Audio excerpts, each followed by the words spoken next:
espera que te haga una foto, además. Vale, ya te tenemos, vale, era más fácil. Muchísimas gracias. Alguien se nos fue. Perfecto. Déjame. Bueno, Aquí. pues aprovechando también mientras vais probando, os he compartido también en la plataforma Merlot otro proyecto, ya que comentabas lo del teatro. La verdad es que trabajar el teatro me apasiona en el aula y también creo que es una herramienta que funciona muy bien. Lo que podréis encontrar es cómo el año pasado llevamos la literatura de los clásicos a través de la creación de dos compañías teatrales y bueno, pues a través de eso participamos en festivales, los adolescentes ganaron algunos premios, en jornadas de teatro, tuvieron la posibilidad de exponer sus trabajos en varios teatros importantes de la provincia de Castellón y fue una experiencia inolvidable. Así que si luego también tenéis alguna consulta sobre este proyecto, pues encantada de responderla. Y volviendo al tema de Primavera 2020, que lo he traído aquí, lo que vamos a ver pues son actividades que he preparado y como muy bien nos ha comentado Teresa, podéis encontrar de forma gratuita en la web para descargar. Y si es posible voy a compartir la pantalla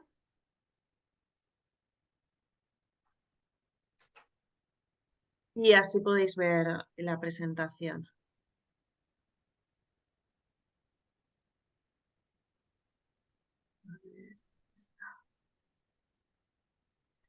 Teresa, ¿lo he compartido bien? Muy bien, Sí, sí. perfecto. Vale, pues esta presentación tiene que ver con la utilización de una novela juvenil, un thriller en concreto, que su objetivo es mantener la atención del lector a lo largo de toda la obra, para aprender español y pues actividades que me han parecido interesantes. La primera podría ser para trabajar a nivel individual, pues a través de un diario de lectura, donde se le propone al alumno pues, que comparta todas sus experiencias, citas favoritas, ideas, incluso se le anima a dibujar, es decir, que participe de forma activa.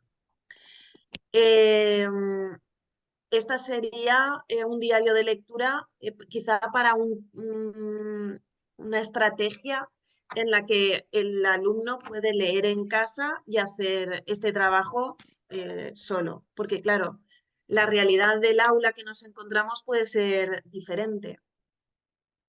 Otra situación sería la de ludificar la lectura, como por ejemplo a través de plataformas, Kahoot, por ejemplo, que se le propone al alumno o compañeros, se puede trabajar en clase y también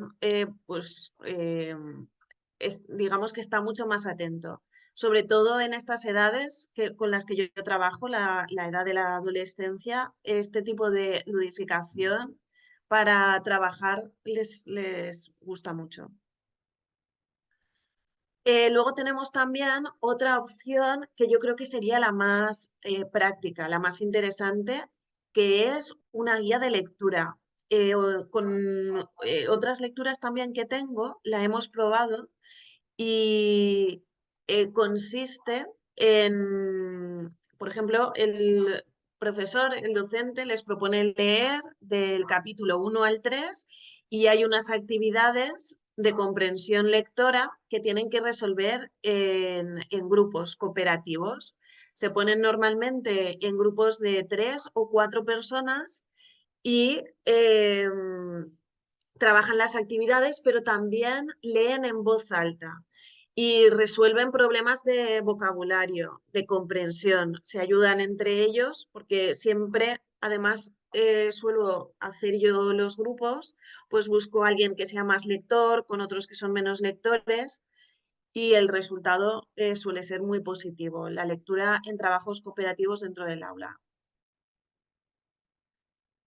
Otra posibilidad sería las famosas situaciones de aprendizaje, que bueno, aquí en España ha cambiado la última ley educativa, la LOMLOE, y, y lo que me parece quizá más interesante de una situación de aprendizaje es que ahora el alumno, los conocimientos que adquiera, los tiene que poder usar en su vida cotidiana. Entonces, el diseño de estas actividades va en función, aquí por ejemplo es una muestra de actividades que podemos hacer, de todo lo que nos pide a nivel normativo que tenemos que presentar, cómo evaluar también una situación de aprendizaje. Y mi propuesta, pues con respecto a este libro, Primavera 2020, podría ser tratar estos temas. Uno que me parece pues, muy importante, que sería el abuso del alcohol o de otras sustancias, y reflexionar sobre este tema con ellos, porque, claro, no sé allí, pero desde luego aquí sí que es un problema. Los jóvenes todavía salen y beben como ocio y algunos son muy pequeños para entender todas las consecuencias que se derivan de esto. Otra situación de aprendizaje, pues estaría relacionada con fomentar la empatía. Esta la he aplicado para este libro, pero en realidad la podemos aplicar para cualquier otro, esta situación.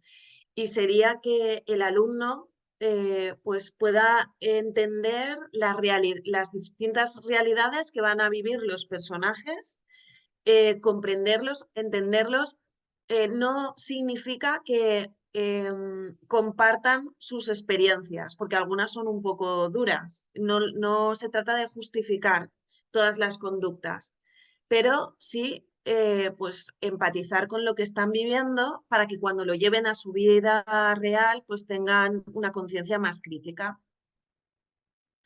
Otra posible situación de aprendizaje tiene que ver con la muerte, el duelo en la adolescencia, y es que, bueno, todos los dibujos del libro, incluso la que está en la portada, es una exalumna mía que se llamaba María y que murió hace tan solo año y medio. Y bueno, pues no es la única, he podido ver cómo otros adolescentes en esta trayectoria de docencia pues han muerto y el impacto que genera en sus compañeros de clase. Entonces, este libro también, digamos que ayuda en este sentido, a ver cómo se puede tratar el duelo y la pérdida a una edad en la que supuestamente no suele haber material, o sea, los jóvenes no suelen pensar o tener este tema como un tema fundamental. Y luego también tenemos otra situación de aprendizaje más centrada en lo práctico, que sería fomentar la comprensión lectora del alumno y a través de la lectura. Y que, bueno, pues esta situación de aprendizaje no solo se puede utilizar para este libro, sino que a través de estas fichas se puede utilizar para todos. También he preparado un cuestionario para el grupo de trabajo que se puede descargar y que me parece de verdad muy interesante trabajar la lectura en grupos cooperativos. Y bueno, incluso yo lo que hago es evalúo una parte, pero otra parte se evalúan ellos mismos. Cuando hicimos lo del teatro, ellos también evaluaban y se ponían la nota del grupo. Esto les permite reflexionar sobre el trabajo personal que han hecho, el trabajo que han hecho también sus compañeros y desarrollar todas estas actividades cooperativas para pues, el momento histórico que vivimos, que me parece fundamental. Y bueno, pues voy a finalizar ya por si hay alguna pregunta o alguna duda sobre esta propuesta o sobre la de teatro. Y dejo también aquí pues otra forma de contactar conmigo a través de redes sociales o de ver otros proyectos, otros aprendizajes basados por proyectos o investigaciones en el área de lengua castellana y literatura.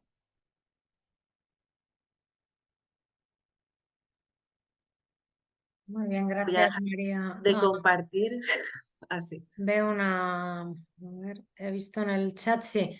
Am, ¿Cuál es Lucía nos dice que cuál es la más eficaz para la educación primaria, pero no sé a qué se refiere a las lecturas, no son de... Yo creo que en primaria también, de hecho, cuando empecé a trabajar con esta metodología de grupos cooperativos, era porque otras compañeras que tenía lo habían estado implementando en primaria. Y es posible que incluso en esta edad funcione mejor. En la adolescencia, en el instituto, funciona muy bien. Pero en primaria, fomentar la lectura compartiendo por grupos reducidos, tampoco muy amplios, porque si no deja de ser efectivo. Yo sí que lo recomendaría. A veces, cuando no hay nadie como dinamizador de ese grupo, porque podríamos encontrarnos en un aula donde los alumnos no son muy lectores y por desgracia esto puede que nos lo vayamos encontrando cada vez más. En ese caso, yo creo que sí que el docente debería dinamizar en un grupo donde esté toda la clase la lectura a través de una biblioteca de aula o incluso leyendo en voz alta para los alumnos y juegos, dinámicas, que lo entiendan como algo lúdico. En estos años también de mi trayectoria educativa veo que todavía seguimos en las aulas insistiendo en hacer exámenes sobre en qué página, qué día pasó esto o este personaje. Y eso, esto es en mi opinión personal y basado en mi experiencia, seguro que hay muchas más. Pero creo que lo que hace es que el alumno entienda la lectura como algo que es una obligación y no lo vea como un disfrute. Y tiene tanto que aportar la lectura dentro del aula para aprender una lengua, para todo, que quizá el tipo de exámenes debería estar más orientado a volver a conectar con la lectura y a disfrutar con ella de una forma distinta que no sea a través de un examen. Por eso todas estas propuestas no, no son de la forma tradicional de examen, lo ha comprendido, en qué página, sino es una apuesta por volver otra vez a esas raíces de por qué nos acercamos a la lectura, qué nos interesa leer y disfrutar. Quería deciros que si queréis preguntar, preguntéis, no sé, o levantáis la mano o simplemente empezáis a hablar así, porque veo que hacéis en el chat, no sé si es porque no podéis o porque no pensáis que no. Porque veo, por ejemplo, Marta nos pregunta, para los más pequeños, ¿qué técnicas recomendarías para que mantengan la atención en la comprensión oral? Bueno, pues las nuevas tecnologías, cualquier profesor lo sabe, han entrado con muchísima fuerza dentro en las aulas y uno de los problemas de la educación de este momento histórico es mantener la atención de nuestros alumnos. ¿Cómo conseguirlo? Pues a veces tenemos que recurrir también a esa tecnología para mantener la atención y otras veces, por ejemplo, si lo hacemos a través de la lectura, sería involucrarlos a ellos para que lean en voz alta, para que participen, escogiendo también temas que les interesa leer, porque esto sé que es complicado evaluar a toda una clase y que cada uno pueda escoger su propia temática, pero claro, algunos antes de disfrutar de la lectura ya están abandonando y pueden aprender sobre muchísimos temas. He tenido alumnos que leían libros de mecánica o de, no era algo tradicional, o de fórmulas matemáticas que no tenía, no eran, quizá, eran más ensayo que género narrativo, pero quizá los docentes también deberíamos validar eso. Otros intereses que sean distintos a los nuestros y que también tienen que aportar, porque en cuanto se enganchan, yo creo que eso ya es imparable. La literatura gráfica, los cómics, pues también esto es muy, muy interesante.